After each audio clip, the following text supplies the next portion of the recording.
마음을 정돈하시고 2020년 5월 24일 주일 예배를 성삼위 하나님 앞에 드리도록 하겠습니다. 하나님은 영이시니 예배하는 자가 영과 진리로 예배할지니라.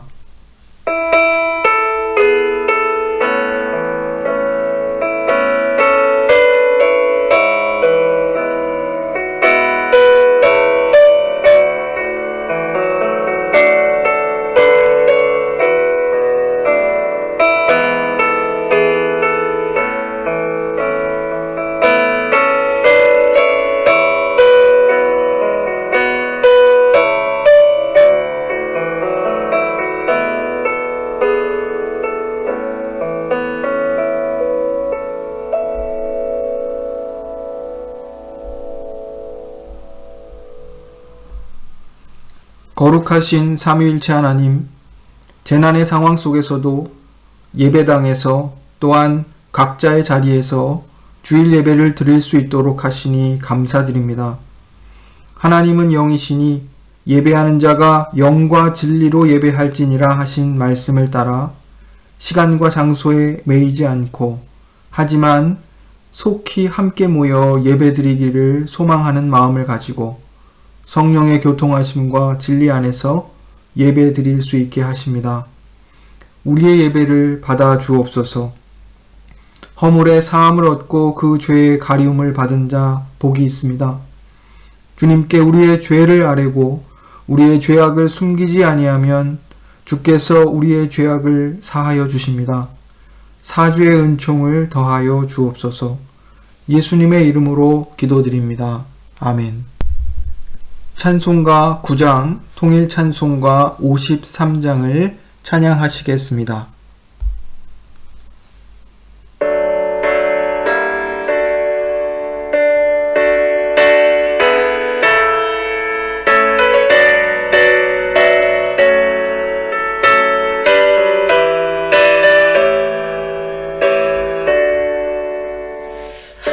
하늘에 가득 찬 명하니 온 땅에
교동문 1번 시편 1편입니다. 교동문은 주보 4면에 있습니다. 함께 교독하시겠습니다. 복 있는 사람은 악인들의 꾀를 따르지 아니하며 죄인들의 길에 서지 아니하며 오만한 자들의 자리에 앉지 아니하고 오직 여호와의 율법을 즐거워하여 그의 율법을 주야로 묵상하는도다. 그는 시냇가에 심은 나무가 철을 따라 열매를 맺으며 그 잎사귀가 마르지 아니함 같으니 그가 하는 일이 다 형통하리로다. 악인들은 그렇지 아니하며 오직 바람에 나는 겨와 같도다. 그러므로 악인들은 심판을 견디지 못하며 죄인들이 의인들의 모임에 들지 못하리로다. 무릇 의인들의 길은 여호와께서 인정하시나 악인들의 길은 망하리로다. 아멘. 사도신경으로 우리의 신앙을 고백합니다. 전능하사 천지를 만드신 하나님 아버지를 내가 믿사오며 그 외아들 우리 주 예수 그리스도를 믿사오니 이는 성령으로 잉태하사 동정녀 마리아에게 나시고 본디오 빌라도에게 고난을 받으사 십자가에 못 박혀 죽으시고 장사한 지 사흘 만에 죽은 자 가운데서 다시 살아나시며 하늘에 오르사 전능하신 하나님 우편에 앉아 계시다가 저리로서 산자와 죽은 자를 심판하러 오시리라. 성령을 믿사오며 거룩한 공회와 성도가 서로 교통하는 것과 죄를 사하여 주시는 것과 몸이 다시 사는 것과 영원히 사는 것을 믿사옵나이다. 아멘. 함께 기도하시겠습니다. 사랑의 아버지 하나님, 이 시간 우리의 영혼이 성삼위일체 하나님 앞에 절하며 나아갑니다. 우리의 찬송과 기도를 기쁘게 받아 주옵소서. 또한 하늘의 신령한 은혜와 위로를 우리에게 내려 주옵소서. 이 시간 말씀을 통하여 우리를 교훈하여 주옵소서. 죄와 욕심에 이끌려 말씀에 순종하지 못하고 또한 말씀에 미치지 못했던 지난 한 주간의 삶을 회개합니다. 이 시간 예배를 통하여 주시는 주의 말씀을 통하여 우리의 생각과 마음을 새롭게 하여 주옵소서. 성령 하나님의 조명하심과 감동하심으로 말씀을 들으며 하나님의 뜻을 밝히 깨닫게 하시고 우리의 심령이 더욱 하나님의 뜻을 앙망하고 말씀대로 살아가기를 기뻐하고 소망하도록 인도하옵소서. 예배 가운데 오직 하나님 한 분으로 인해 우리의 영혼에 만족이 있게 하시고 감사와 기쁨이 넘치게 하옵소서. 각 가정에서 함께 예배드리는 우리 자녀들에게 은혜를 베푸셔서 이들이 믿음의 자녀들로 바르게 성장하도록 인도하옵소서. 나와 나의 백성이 무엇이건대 이처럼 즐거운 마음으로 드릴 힘이 있었나이까. 모든 것이 주께로 말미암았사오니 우리가 주의 손에서 받은 것으로 주께 드렸을 뿐이니이다. 이 시간 우리가 주께 받은 것 중에 지극히 적은 일부를 주님께 돌려드립니다. 이것을 드림으로 우리가 주께 속한 백성임을 고백합니다. 또한 이 헌금에 우리를 담아 드리옵나니 주여 우리를 받아 주옵소서. 드려진 헌금이 주의 몸된 교회를 잘 유지하고 전도하고 구제하고 교육하고 봉사하는 일에 바르게 사용되도록 지키고 인도하여 주옵소서.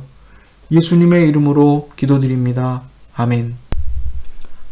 봉헌 찬송 549장을 함께 찬양하겠습니다.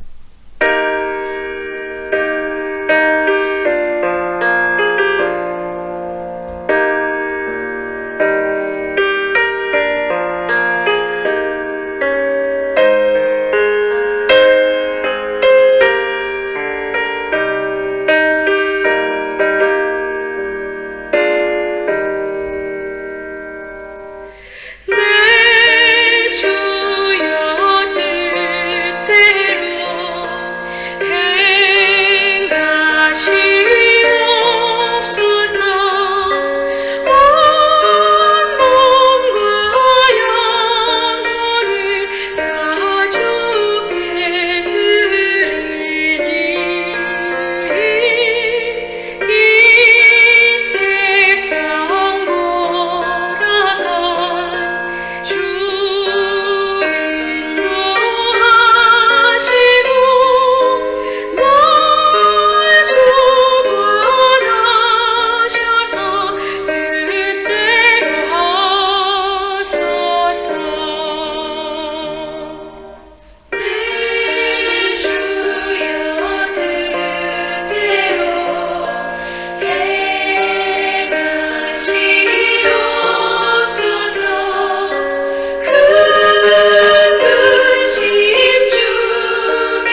오늘 봉헌 본문은 시편 22편 22절로 23절 말씀입니다.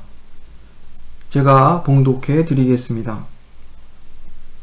내가 주의 이름을 형제에게 선포하고 회중 가운데서 주를 찬송하리이다. 여호와를 두려워하는 너희여 그를 찬송할지어다.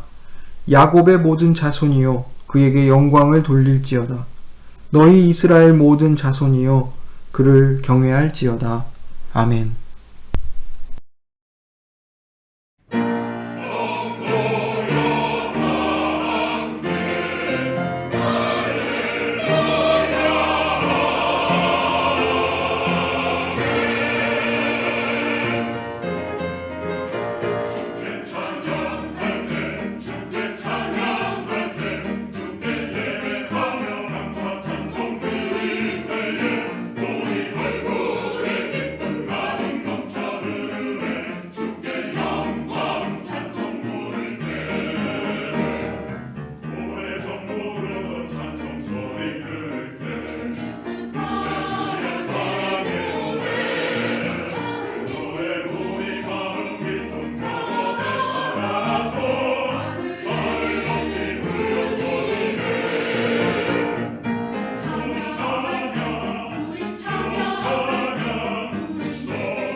오늘 나눌 하나님의 말씀은 마가복음 3장 20절에서 35절 말씀입니다.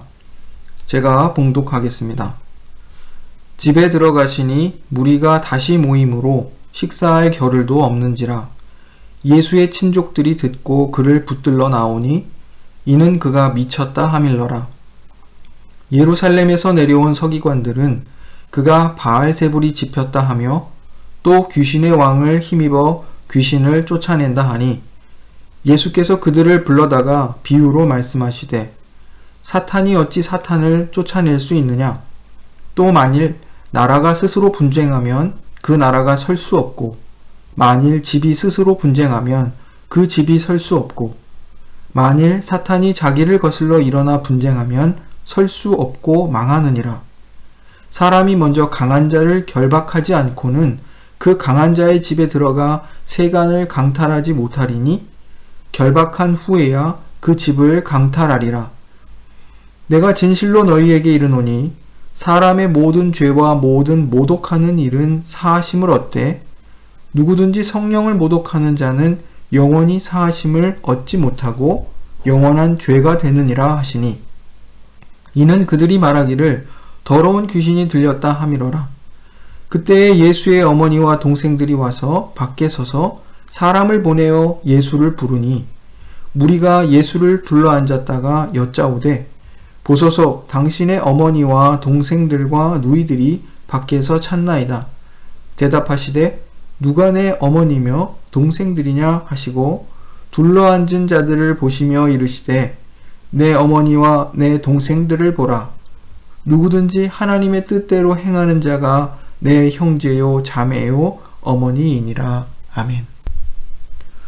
오늘 읽은 본문 말씀은 두 부분으로 이루어져 있습니다. 첫 번째 단락은 바알세불 논쟁입니다. 예루살렘에서 내려온 서기관들이 예수님을 향해서 바알세불이 집혔다. 귀신의 왕을 힘입어 귀신을 내쫓는다. 이렇게 주장하고 또 예수님께서 그것에 대하여 대답하신 단락입니다.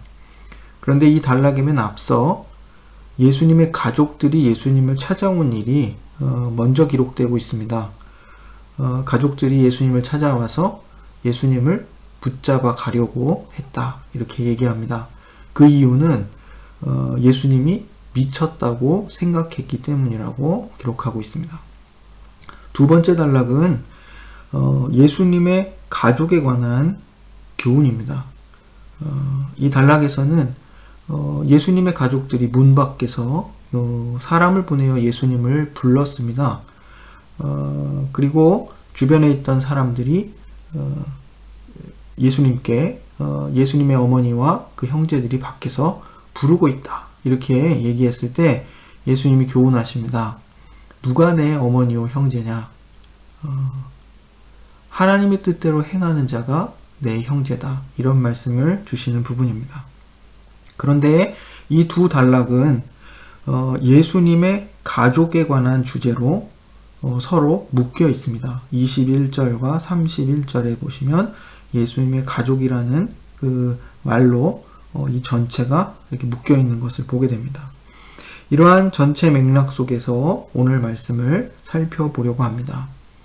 말씀드린 것처럼 첫 번째 단락은 바알세불 논쟁입니다. 다시 무대가 가버나움의 집으로 옮겨지고 있습니다. 예수님께서 집에 들어가셨을 때 수많은 사람들이 다시 모여들어서 식사를 하실 겨를도 없었다 기록합니다. 이러한 복잡하고 어수선한 때에 예수님의 가족들에 관한 이야기가 등장하고 있습니다. 예수님의 가족들이 예수님을 붙잡으러 왔다고 합니다. 그 이유는 가족들도 예수님에 관한 소문을 들었고 예수님이 미쳤다고 생각했기 때문입니다. 수많은 사람들이 예수님의 소문을 듣고 병을 고침받고 또 예수님의 교훈과 가르침을 듣기 위해 몰려들었습니다. 하지만 예수님의 가족들은 더 이상 무모한 행동으로 가족을 불명예스럽게 하지 못하도록 예수님을 집으로 데려가기 위해, 붙잡아 데려가기 위해 찾아온 것입니다. 예수님이 미쳤다고 생각한 사람들은 가족들뿐만이 아니었습니다. 예루살렘으로부터 내려온 율법학자들이 예수님이 바알세불이 집혔다. 또 귀신의 왕을 힘입어 귀신을 쫓아낸다. 이렇게 말했습니다. 마태복음은 이 사람들을 바리새인들로 기록하고 누가복음은 무리 중에 몇 사람으로 말하고 있습니다. 그런데 아마도 이들은 유대의 그 율법적 권위의 중심지이던 예루살렘이 대표단으로 파견한 사람들이었을 수 있습니다. 마가복음은 예수님이 귀신에 사로잡혔다는 서기관들의 비난을 사용해서 예수님이 제정신이 아니라는 가족들의 그 비난을 부각시키고 있는 것을 보게 됩니다. 가족들도 오해하고 서기관들이 비난하는 상황 속에서 예수님은 비유로서 그것을 논박하시고 또한 교훈을 주십니다. 자기를 가리켜 바알세불이 들렸다. 또 귀신의 왕의 힘을 빌려서 귀신을 쫓아낸다고 말하는 서기관들을 불러놓고 비유로 말씀하십니다. 사탄이 어떻게 사탄을 쫓아낼 수 있느냐? 또 이어서 말씀하시기를 한 나라가 갈라져서 싸우면 그 나라는 설 수 없다. 만일 한 가정이 갈라져서 싸우면 그 가정은 버틸 수 없다. 이렇게 말씀하십니다. 23절, 24절, 25절의 말씀입니다. 모두가 알 수 있는 이 당연한 원리처럼 사탄이 스스로에게 반란을 일으켜서 갈라지면 설 수 없고 버틸 수 없다. 이렇게 말씀하시는 겁니다. 서기관들은 예수님의 사역과 교훈을 사탄적인 것으로 폄훼하고 예수님을 모독하려고 예수님이 귀신의 왕을 힘입어 귀신을 쫓아낸다고 말했습니다. 하지만 그들의 주장은 이치에 맞지 않는 엉터리 주장일 뿐이었습니다. 오히려 예수님이 귀신을 내쫓으신 행위는 서기관들의 주장과 정반대의 행동이었습니다. 그래서 예수님 말씀하십니다. 사람이 먼저 강한 자를 결박하지 않고는 그 강한 자의 집에 들어가 세간을 강탈하지 못하리니 27절 말씀입니다. 예수님께서 사탄의 졸개들인 귀신들을 쫓아내고 귀신들에게 사로잡힌 사람들을 해방시키실 수 있는 이유는 사탄을 이미 결박하였기 때문입니다.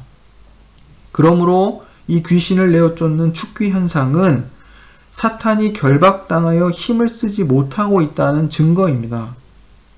사탄이 결박당하여 그의 나라는 무너지고 있고 바야흐로 하나님의 나라는 도래하고 있는 것입니다. 이처럼 축귀 현상은 하나님의 나라가 도래하고 있다는 증거입니다. 축귀 사역이 이스라엘의 구원과 회복을 보여준다고 이미 말씀드린 바 있습니다. 사탄의 권세가 떠나가고 하나님의 통치가 구현되고 있음을 보여주는 것입니다. 그래서 귀신에 매여 있는 자들을 그 귀신을 내어 쫓으심으로써 그들을 해방하시고 그들의 모든 억눌림과 그 억압으로부터 자유케 하시는 그런 구원의 행위를 예수님께서 하고 계시는 것입니다. 그런데 예수님의 가족들과 또 예루살렘으로부터 내려온 서기관들은 예수님을 미쳤다, 예수님이 제정신이 아니다, 예수님이 바알세불에 집혔다, 귀신의 왕을 힘입어 귀신을 내어 쫓는다, 이렇게 말하고 있는 것입니다. 이들은 왜 이러한 생각을 하게 됐고 또 이러한 주장을 하게 되었는지 우리가 주의 깊게 살펴봐야 하겠습니다. 두 번째는 성령을 모독하는 죄에 대해서입니다. 앞서 하신 이 비유의 말미에 예수님이 말씀하십니다. 내가 진실로 너희에게 이르노니 사람의 모든 죄와 모든 모독하는 일은 사하심을 얻되 누구든지 성령을 모독하는 자는 영원히 사하심을 얻지 못하고 영원한 죄가 되느니라 하시니 28절, 29절의 말씀입니다. 이 말씀은 예수님께 귀신이 들렸다고 말하는 서기관들을 향해 하신 말씀입니다. 영원히 용서받지 못하는 성령을 모독하는 죄란 무엇이겠습니까? 용서받지 못하는 죄라는 말이 듣는 자들과 또 우리 모두를 대단히 긴장하게 만들고 있습니다. 여기서 성령을 모독하는 죄란 예수님을 향해서 귀신의 왕을 힘입어 귀신에게 사로잡혀 귀신을 쫓아낸다고 말한 서기관들의 그 예수님을 향한 모독의 말을 가리키는 것입니다. 서기관들은 예수님이 신성모독죄, 즉 하나님을 모독하는 죄를 짓고 있다고 생각했습니다. 그들의 눈에는 당연히 그럴 것입니다. 예수님께서 하나님만이 하실 수 있는 일들을 행하시고 하나님만이 하실 수 있는 말씀들을 하고 계셨기 때문입니다. 특히 예수님이 죄 사하는 권세가 있음을 나타내셨을 때 그랬습니다. 예수님의 파격적인 복음 선포와 치유 사역이 서기관들의 눈에는 그저 율법을 파괴하는 일로 또 그들이 가지고 있었던 교권에 대한 도전으로 어떤 때에는 하나님의 성전을 모독하는 것으로, 또 하나님 그분을 모독하는 것으로, 신성모독으로 비춰졌습니다. 예수님의 모든 것이 그들에게는 자기들의 신앙에 대한 심각한 도전이라고 생각했을 것입니다. 그러나 예수님은 성령에 붙들린 분이었습니다. 바알세불에 사로잡힌 분이 아니라, 귀신의 왕을 힘입는 분이 아니라, 예수님은 성령이 함께 하시는 하나님의 구원자, 그 하나님의 아들이셨습니다. 마가복음 1장 8절을 보시면 예수님은 성령으로 세례를 베푸시는 분입니다. 또 1장 12절을 보시면 예수님은 성령의 증거를 받으시는 분입니다. 예수께서 요한의 세례를 받으실 때에 성령이 예수님에게 내려옴으로써 너는 내 사랑하는 아들이라 내가 너를 기뻐하노라 하신 하늘에서 나는 소리와 함께 그 성령의 내려오심이 예수님의 하나님 아들 되심을 확증하는 것을 우리가 볼 수 있습니다. 이처럼 성령께서 예수님이 하나님의 아들임을 증거하십니다. 그리고 예수님은 성령의 인도를 받는 분입니다. 성령이 예수님을 광야로 몰아내셔서 시험받게 하시고 또한 그 시험에서 승리하게 하십니다. 이러한 예수님을 인정하지 않고 모독하는 것은 참으로 성령을 모독하는 일임에 분명합니다. 예수님이 미쳤다고 붙들러온 가족들이나 예수님을 향해 귀신 들렸다고 말하는 서기관들이나 다른 것이 없습니다. 가족들은 예수님을 이해하지 못했고 또 인정하지 않았습니다. 서기관들은 예수님을 미워했고 죽이고 싶어 했습니다.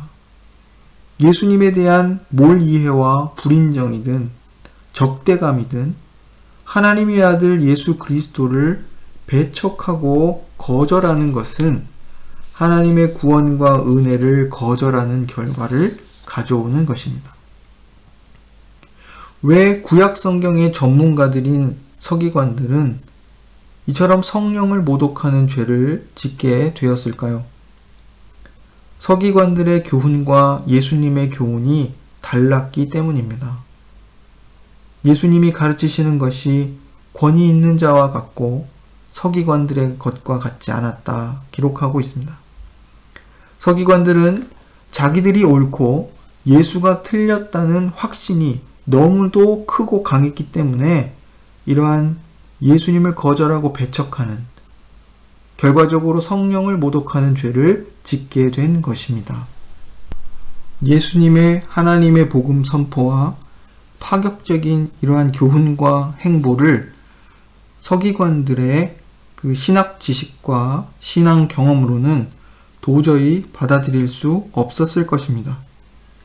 예수님께서 바리새파 서기관들의 왜곡되고 위선적인 율법주의를 고발하시자 그들은 예수님을 미워하기 시작했고 예수님을 죽일 계획을 세우기 시작합니다. 다음은 세 번째로 누가 예수님의 진정한 가족인가입니다. 예수님의 이 유대인들의 신앙 기반을 송두리째 뒤흔드는 파격적인 교훈은 다음 단락에서도 계속 이어집니다. 그때에 예수의 어머니와 동생들이 와서 밖에 서서 사람을 보내어 예수를 불렀다 합니다. 예수님과 함께 있던 무리들이 예수님의 어머니와 형제들이 밖에서 찾는다는 사실을 전했습니다. 이에 대해 예수님 말씀하시기를 누가 내 어머니이며 내 형제들이냐 라고 하십니다. 또한 둘러앉은 자들을 보시며 말씀하십니다. 내 어머니와 내 형제들을 보라. 누구든지 하나님의 뜻대로 행하는 자가 내 형제요 자매요 어머니이니라 하십니다. 예수님의 그 혈연적 가족들은 집 밖에 있습니다. 그런데 예수님께서는 지금 예수님과 함께 앉아 있는 자들을 향해서 당신들이 내 어머니와 내 형제들이다. 이렇게 말씀하고 계시는 것입니다. 왜냐하면 진정한 나의 가족은 하나님의 뜻대로 행하는 자들이 나의 형제요, 자매요, 어머니이기 때문이다. 이렇게 말씀하시는 것입니다.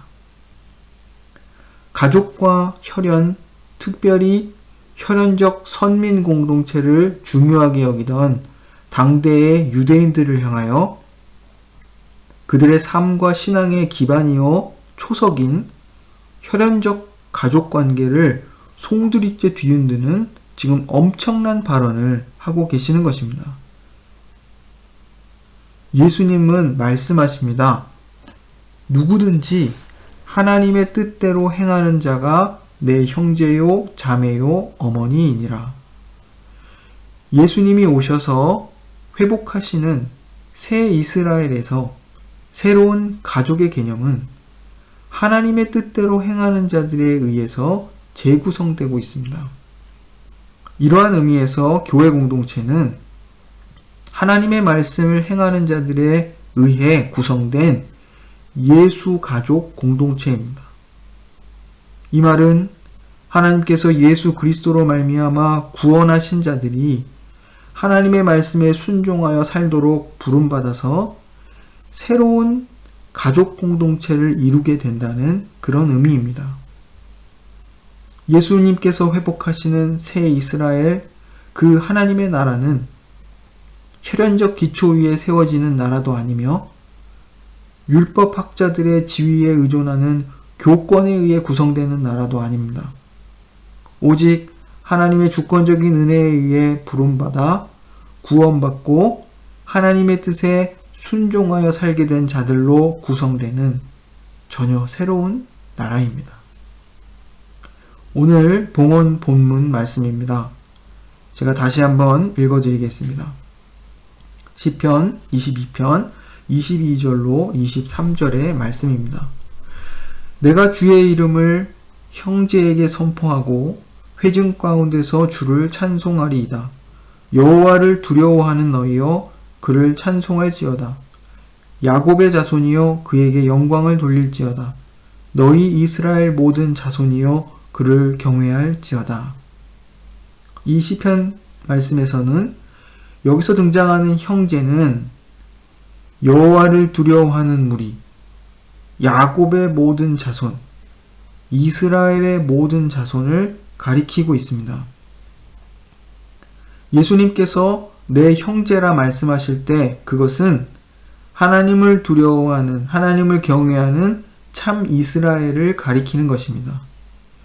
이 새 이스라엘에는 하나님의 뜻에 순종하는 이방인들이 포함됩니다. 예수님께서 새롭게 규정하신 가족은 예수님의 대속의 사역을 통해 죄의 빚을 탕감받음으로 예수의 가족이 된 사람들입니다. 예수님의 가족들에게서 보듯이 예수님을 아는 친숙함, 그 익숙함이 오히려 예수님을 이해하는데 장애물이 될 수 있습니다. 때로는 교회 공동체에 대한 아주 당연한 소속감 혹은 지나친 소속감이 교회 밖에 있는 사람들과 스스로를 구분짓기도 하고 심지어 교회 내에 연약한 사람들, 초신자들에 대해 우월한 태도와 때로는 배타적인 태도를 갖게 할 수도 있습니다. 우리 신앙 연수는 예수님을 아주 친밀한 분으로 받아들이게 하고 성경 말씀을, 그 성경을 아주 익숙한 책으로 받아들이게 할 수 있지만 그것이 반드시 예수님과 성경에 대한 바른 이해를 보장해 주는 것은 아닙니다.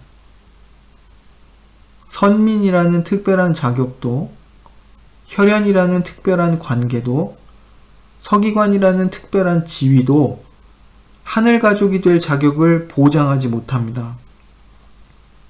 우리는 우리가 예수의 진정한 가족이라는 사실을 오직 예수 그리스도의 대속의 은혜와 그 은혜의 결과 우리가 하나님의 뜻대로 행하는 자들이 되었다는 사실에서 확인해야 할 것입니다. 성령을 모독하는 죄가 용서받을 수 없는 죄라고 하니 두렵고 되게 조심스러웠습니다. 하지만 본문 속에서 이 죄는 아주 분명한 의미를 가졌습니다. 그것은 예수님을 거절하고 모독하는 죄입니다. 이 말은 하나님의 구원과 은총을 거절하는 죄라 이런 의미입니다. 인간이 스스로 죄인됨을 알지 못하고 구원의 필요성도 깨닫지 못해서 하나님의 구원을, 그분의 은혜를, 예수 그리스도를 필요로 하지 않는 것이 바로 이 용서받을 수 없는 죄, 이것입니다. 사실 성령을 모독하는 죄를 범하지 않을까 크게 염려하지 않아도 됩니다. 이러한 걱정을 한다는 것은 그 사람이 이미 하나님의 은혜를 구하고 있고 또 하나님을 경외하고 있다는 증거일 것이기 때문입니다.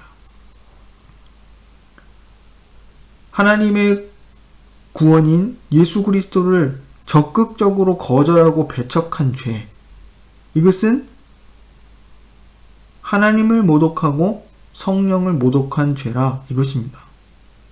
그렇기 때문에 용서받을 수 없다, 이렇게 말씀하신 것입니다. 오히려 우리는 신앙의 당연한 그 익숙함과 친숙함, 고민 없는 무분별한 확신, 그리고 오랜 신앙의 연수와 함께 굳어져 버린 우리 신앙의 외피를 경계해야 합니다. 당연해진 신앙, 고민 없이 그냥 확신하는 것,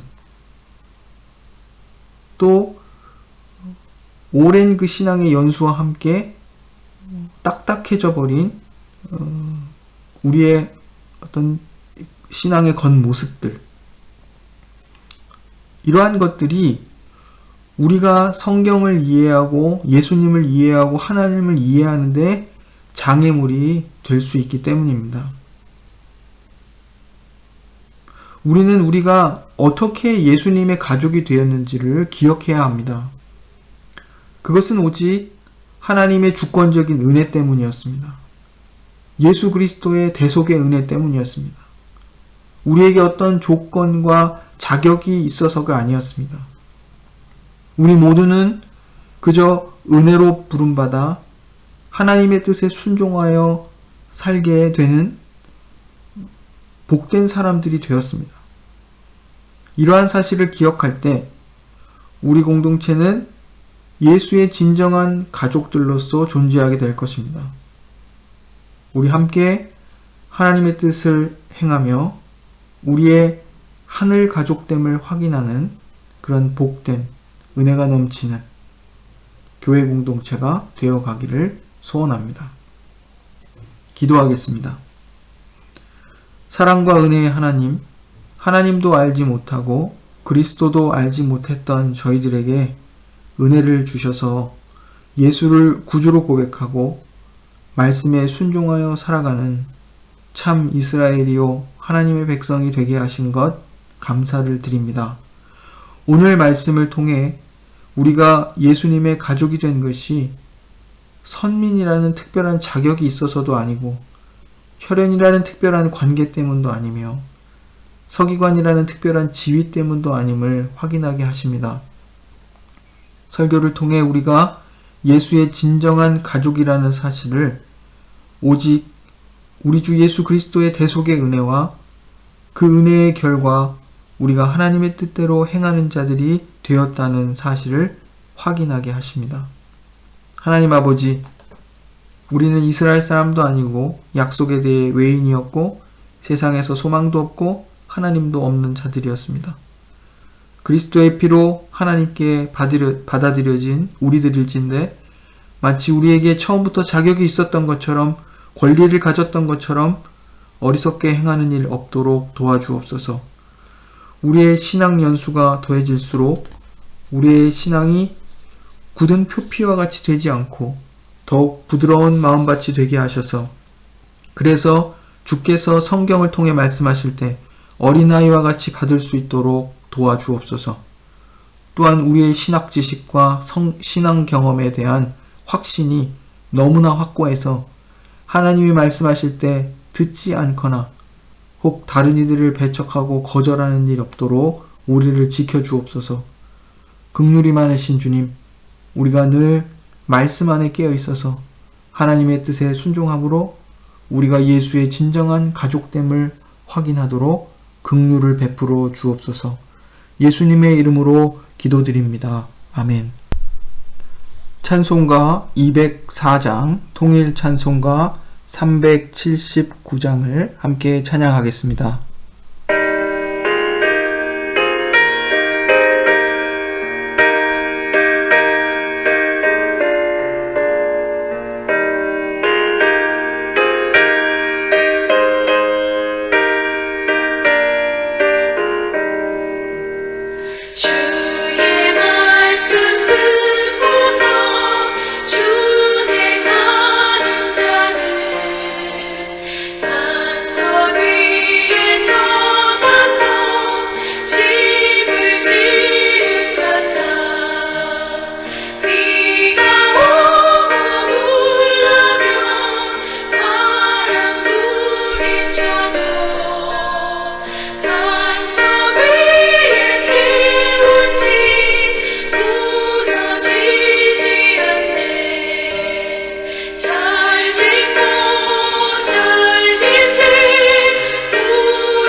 함께 기도하시겠습니다.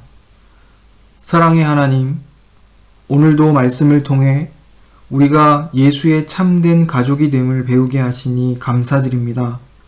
우리가 어떤 자격이 있어서도 아니고 그럴 만한 공로가 있어서도 아님을 알게 하십니다. 오직 예수님의 대속의 은혜와 공로로 우리를 당신의 가족으로 삼으셔서 하나님의 뜻을 행하여 살게 하시니 감사드립니다. 우리 가정과 교회 공동체가 하나님의 이 은혜를 알고 하나님의 뜻을 행함으로 참 예수님의 가족으로 세워져 갈 수 있도록 인도하여 주옵소서. 코로나 위기로 인해 세계 곳곳에 고통받는 이웃들이 점점 늘어가고 있습니다. 특별히 가난한 나라들의 가난한 지역의 사람들이 의료 혜택을 제때 받지 못해 병들어 죽어가고 식량이 부족하여 또한 굶고 죽어가고 있습니다. 힘이 없는 이들이 이 전염병의 위기 속에서 더 큰 고통을 받습니다. 하나님 아버지, 속히 백신이 개발되게 해주시고 또 이들에게 적절한 의료 혜택들이 있게 하시며 또 식량이 공급되게 해주셔서 고통받는 이웃들의 이 큰 고통을 덜어주시기를 원합니다. 사랑의 하나님, 전염병의 위기 속에서 우리의 각 가정을 건강과 평안으로 지켜주시니 감사드립니다. 이 위기가 지난 후에도 우리의 일상이 예전처럼 회복되기 어려움을 잘 알고 있습니다. 하지만 우리의 신앙은 그 어떤 환경의 변화가 있을지라도 예전처럼 한결같이 하나님을 사랑하고 이웃을 사랑하며 함께 모여 예배드리며 성경을 배우고 기도하며 서로의 삶을 나누며 우리 각자에게 주어진 삶과 사명을 감당할 수 있도록 힘을 주옵소서. 우리의 가정과 일터와 학업의 자리에서 변함없이 하나님의 영광과 이웃의 유익을 위해 행하는 저희들이 되게 하옵소서. 하나님, 특별히 수험생 자녀들과 입시를 준비하는 유학생들을 위해 간구합니다. 이들에게 하나님의 평강을 주셔서 마음과 생각을 지켜주시길 원합니다. 또한 지혜와 용기를 주시고 모든 일들을, 모든 시험을 믿음으로 감당하게 도와주옵소서. 지식을 쌓고 학문을 닫고 또 직업을 갖는 것이 이들의 최종 목표가 되지 않게 하시고 무엇을 하든지 하나님의 영광을 위하며 사람들의 유익을 위해 감당하도록 인도하여 주옵소서. 또한 우리 자녀들이 이 코로나 위기 속에서 학교 등교를 시작했고 또 앞두고 있습니다. 자녀들과 그 친구들과 선생님들의 건강을 지켜 주옵소서. 하나님, 저희 교회에 교육관을 허락해 주신 것 감사합니다. 우리 자녀들이 주일학교로 모여 예배드리고 성경을 공부할 수 있는 공간이 생겨서 참으로 감사합니다. 또한 장년들도 교육관을 통해 자유롭게 성경 공부를 하고 삶을 나눌 수 있게 하시니 너무 기쁘고 감사합니다. 이 힘들고 어려운 시기 속에서도 감사하고 기쁜 마음을 가지고 많은 성도들이 교육관 청소와 또 수리 작업에 자원했고 물질로 후원했습니다. 하나님, 이 헌신을 기쁘게 받아주시길 원합니다. 하나님, 우리에게 주신 이 교육 공간을 잘 사용하고 유지하는 일에 온 교회가 책임감을 가지고 감당할 수 있도록 힘을 주옵소서. 하나님께서 우리 모두의 헌신과 후원을 통해 필요한 여러 부분들을 채워주시길 원합니다. 은혜와 긍휼이 많으신 하나님, 교회 안에 연약한 성도들을 위해 기도합니다. 육체의 질병으로 고통받는 성도들이 있습니다. 이들을 고쳐주시고 회복시켜 주시기를 기도합니다. 연약해진 건강으로 인해 마음도 아프고 힘이 듭니다. 평강의 하나님께서 이들의 마음과 생각을 지켜주시고 연약한 가운데 더욱 하나님을 의지하게 하시고 가까이 계셔서 돌보시는 사랑의 하나님을 느끼고 경험하게 하옵소서. 우리는 알지 못하나 오직 하나님의 선한 뜻만을 의지합니다. 연약한 가운데 주의 사랑이 우리를 더욱 강하게 하고 성숙하게 하실 것을 기대합니다. 주님, 한 주간의 삶을 주님께 의탁합니다. 우리의 발걸음을 인도하시고 우리의 생각을 주관해 주옵소서. 하나님의 뜻을 행하며 우리 서로 예수의 진정한 가족됨을 확인하는 한 주가 되게 하옵소서. 예수님의 이름으로 기도드립니다. 아멘. 하늘에 계신 우리 아버지여, 이름이 거룩히 여김을 받으시오며 나라의 임하옵시며 뜻이 하늘에서 이룬 것 같이 땅에서도 이루어지이다. 오늘날 우리에게 일용할 양식을 주옵시고 우리가 우리에게 죄 지은 자를 사하여 준 것 같이 우리 죄를 사하여 주옵시고 우리를 시험에 들게 하지 마옵시고 다만 악에서 구하옵소서. 대개 나라와 권세와 영광이 아버지께 영원히 있사옵나이다. 아멘. 이제는 주 예수 그리스도의 은혜와 아버지 하나님의 크신 사랑과 성령의 감동하심과 교통하심이 말씀을 듣고 그 말씀의 교훈대로 살아가려는 모든 심령 위에 이제로부터 영원까지 항상 함께 하시길 축원하옵나이다.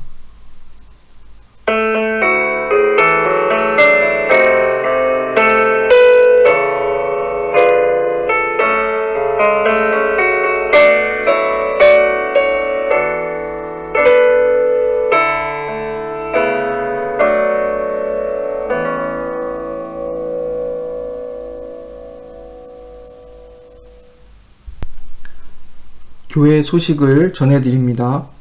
첫 번째, 주일 예배 시간은 오전 11시입니다. 방역 및 위생 규정을 지키기 위해서 참석 인원을 작년 30명으로 제한해서 예배 참석 신청을 받고 있습니다. 매주 금요일까지 저에게 신청해 주시기 바랍니다. 카카오 채널을 통해서 예배 참석 신청을 하실 때에는 참석 버튼을 누르시고 꼭 메시지를 한번 남겨주시기 바랍니다. 그래야 확인이 되는 것을 발견했습니다. 작년과 주일학교를 위한 온라인 예배가 계속 병행되고 있습니다. 현장 예배에 참석하실 때에는 마스크를 꼭 착용해 주시고 또 위생 수칙들을 잘 따라 주시며 또 예배 참석자 명단을 꼭 작성해 주시기를 바랍니다. 두 번째는 지난 목요일과 토요일에 교육관 청소와 페인트 작업이 잘 마무리되었습니다. 봉사해 주신 분들께 감사를 드립니다. 금주에는 그 바닥 카페트 청소 작업이 금요일부터 있을 예정입니다. 봉사해 주실 분들은 이하경 집사님께 신청 바랍니다. 다음은 자녀들의 예배와 신앙교육 공간인 교육관 수리와 교육 기자재 구입을 위해서 재정 후원을 요청드립니다. 이 비용들을 잘 감당할 수 있도록 또 부족한 부분들을 또 잘 채울 수 있도록 후원을 부탁드립니다. 그리고 지난 한 주간 또 후원에 참여해 주신 분들께 감사를 드립니다. 교육관 수리 비용 후원을 위해서 또 수제 마스크를 온라인 판매하고 있습니다. 김홍혜 집사님께서 수고해 주셔서 마스크를 후원해 주셨습니다. 각 선교회별로 또 광고 드린 것처럼 주문해 주시면 또 우편으로 발송이 가능합니다. 자세한 사항은 각 선교회별로 보내드린 광고와 또 교회 홈페이지 또 카카오 채널을 통해서 확인해 주시기를 바랍니다. 마지막으로 지난 주 중에 제가 속해 있는 대한예수교 장로회 합신교단 총회에서 그 총회 사회부에서 유럽 노회에 소속되어 있는 교회들과 또 노회원들이 사역하는 교회들, 저희 교회 같은 경우죠. 저희 교회는 저희 교단에 소속되어 있지는 않지만 제가 그 교단에 소속되어 있는 제가 사역하고 있는 그런 교회를 의미합니다. 이 교회들의 코로나19 그 재난 지원 후원금을 보내주셨습니다. 그래서 제가 노회에 저희 교회 계좌를 보내드리고 또 이렇게 후원을 받게 되었습니다. 또 그래서 감사의 인사를 교단 측에 전했습니다. 이상으로 교회 소식을 전했습니다. 새로운 한 주도 각 가정과 일터와 학업 위에 하나님의 은혜와 평강이 함께 하시기를 빕니다.